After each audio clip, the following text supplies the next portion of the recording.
Ladies and gentlemen, I'm Paul, U.S. Army combat veteran, and we are going to be breaking down what you may not be hearing about Russia's missile strike on Poland. All right, there's a lot of hyperbole going around, and I just need to make a quick video, a little off the schedule a little bit, to just address what has been circulating and the assumptions that I think the media wants you to make that aren't fully correct. Let's break it down.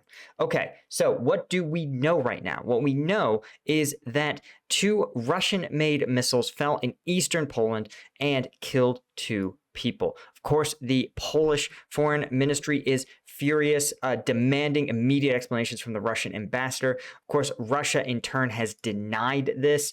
But what is significant, right, is that, of course, this is part of a larger Russian cruise missile attack on the entire country of Ukraine. In fact, it's probably one of the largest missile volleys of the war. It supposedly has knocked out power in large portions of Ukraine, or at least in large urban areas.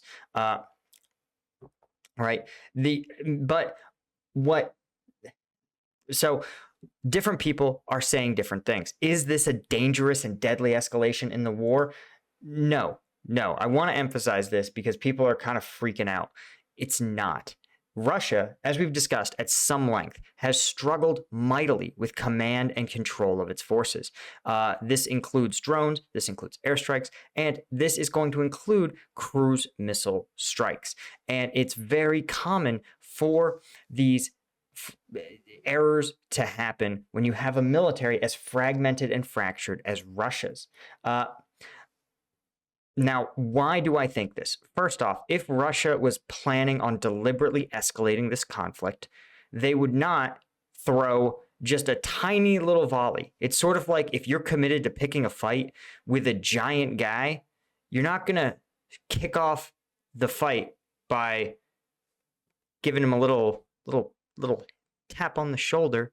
No, you're going to make a decisive strike against them in an effort to exploit your advantage, which is surprise. Second, right, look at what was targeted. The projectile struck an area where grain was drying, an agricultural area. This says to me, right, this is not, for example, if this was a staging area for Ukrainian equipment, of which there are many on the Polish border, if this was a training ground for Ukrainian troops or possibly a medical facility where Ukrainian forces would go if they were wounded, that would be a different story. That would look very deliberate on the part of Russia. But the fact is that this is probably just a story of something like a cruise missile guidance system failing. Of course, as further evidence that Russia is just not exactly, Russia's cruise missiles are not very well made, they knocked out power to Moldova, which is a Russian ally. So again, we're looking at about 85 missiles in total. Now, there are different perspectives on this. First off, Russia himself initially has followed from their standard playbook.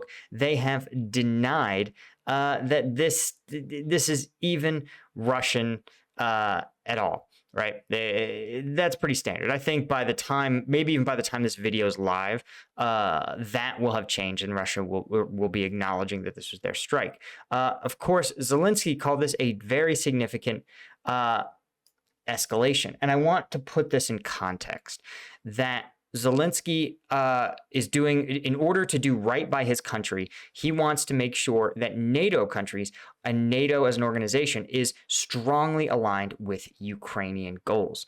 And in order to do that, right, framing this as a deliberate attack on NATO and not just a minor screw up, framing this as a deliberate attack on NATO is going to help push NATO to continue to back Ukrainian interests. This is especially significant because, as we discussed at the G20 summit, major NATO partners like the UK and US have started to say, to acknowledge that there has to be an end game, a light at the end of the tunnel.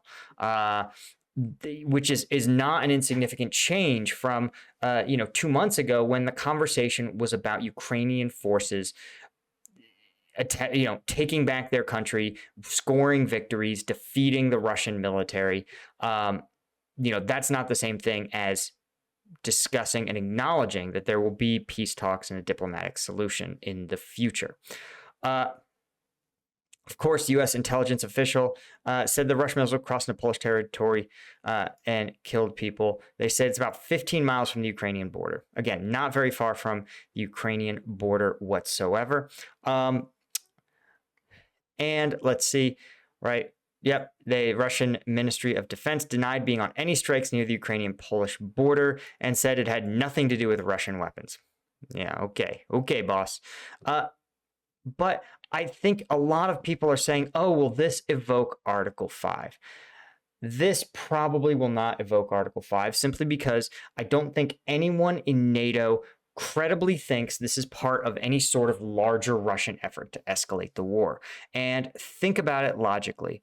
Russia, a country that cannot sustainably hold territory against Ukrainian forces, why on earth would they attempt to antagonize a country like Poland, which has a larger, better funded military in many cases than the Ukrainian military, at least the Ukrainian military that Russia initially fought.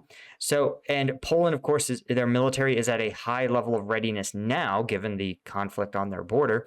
And so it would be an insanely bad idea to antagonize Poland. And if you did want to make that choice, let's say Russia decided that it really wanted to be able to strike targets in areas that Ukraine considers safe, i.e. NATO territory, then Russia would not do so. Russia's opening salvo would not be against a grain drying facility, right? It would be against vital transportation hubs. It would be against essential stockpiles, essential depots, maintenance areas, that sort of thing. And it wouldn't be 2 of 85 missiles. It would be 85 of 85 missiles, right? Because if you're in for a penny, you're in for a pound. And if you're going to be antagonizing NATO forces, you would want to do so in a way that is strong. And this is also needs to be placed in context that we have, the General Miley just a couple days ago gave a speech in which he acknowledged that unnecessary escalation he cited World War I as an example in which a regional conflict, because of an unwillingness to recognize and scale conflict and scale priorities, turned a regional conflict in the Balkans into a world war, right?